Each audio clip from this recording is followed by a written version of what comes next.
Es un caluroso mediodía en Marcos Paz, provincia de Buenos Aires, y Marina Fernanda Aragunde, como era habitual, salió a jugar al patio de su casa. Minutos después, la niña de 4 años desapareció.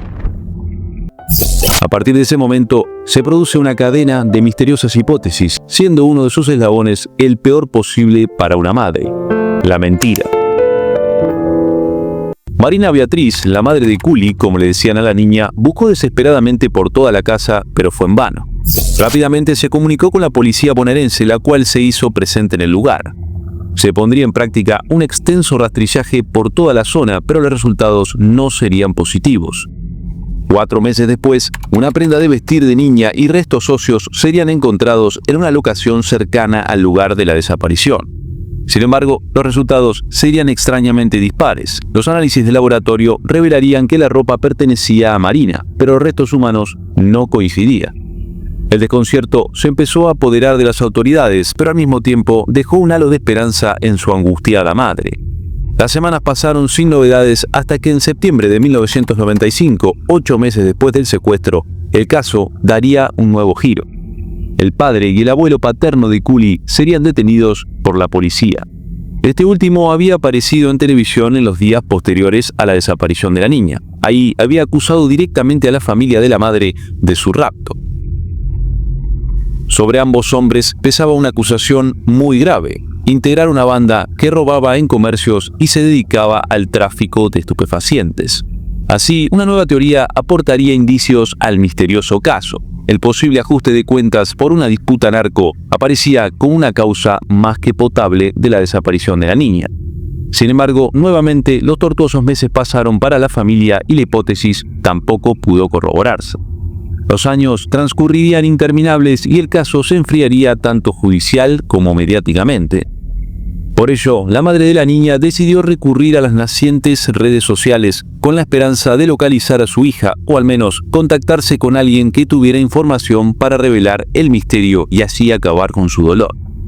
Marina Beatriz publicó fotos y videos en YouTube y principalmente en grupos de Facebook. Algunos iban dirigidos a sus posibles captores, pero otros también eran direccionados a su hija, en los cuales le pedía que se comunicara con ella.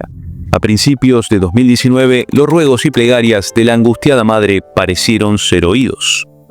Una joven le escribiría por privado cuando vio una de las publicaciones en Facebook, diciéndole que se había reconocido en la foto y que se llamaba Valeria, el nombre que le habían dado sus secuestradores.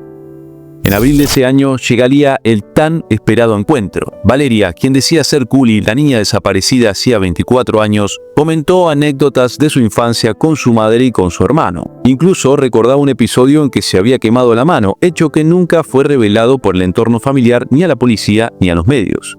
La joven en ese entonces tenía 29 años, vivía en Rosario con su marido y sus hijas, y en una entrevista televisada en la cual no mostraba su rostro por miedo a represalias, aseguraba que su secuestro estaba motivado por una venganza contra su abuelo y que además la habían vendido en la ciudad de Mar del Plata, otorgándole una identidad falsa, siendo criada por una familia del lugar. De ella no se me venían los recuerdos, se me venían mucho figuras de cuerpos, pero no las caras. Sí, cuando le vi las manos, con el roce, con todo, fue muy fuerte. Estoy esperando la respuesta de la partida de nacimiento y de un acta para sacarme una identidad que no es mía, que es el principal derecho de una persona eso.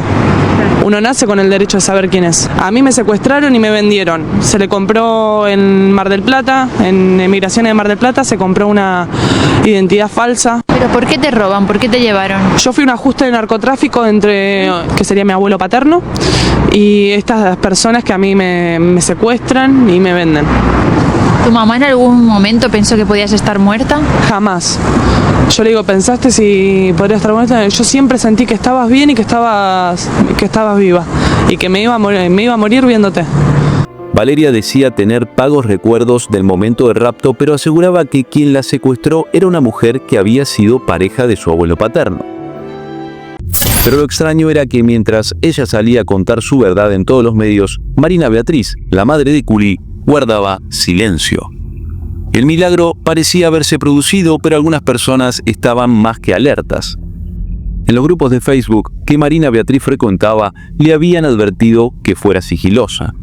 Sabían por experiencia propia que era normal que algunas personas intentaran sacar algún rédito personal de los casos mediáticos haciéndose pasar por gente extraviada.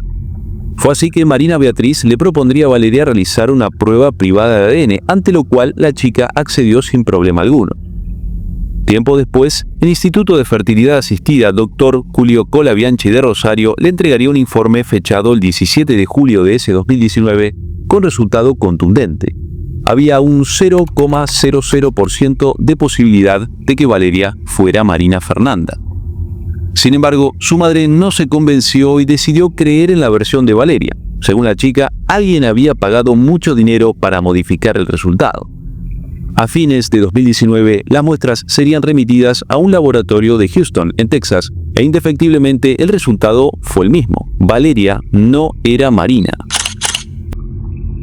El impacto en Marina Beatriz fue atroz. Sufriría episodios de pánico e hipertensión, pero pudo superar el trauma y enfrentar a la impostora, quien igualmente se mantuvo firme en su relato.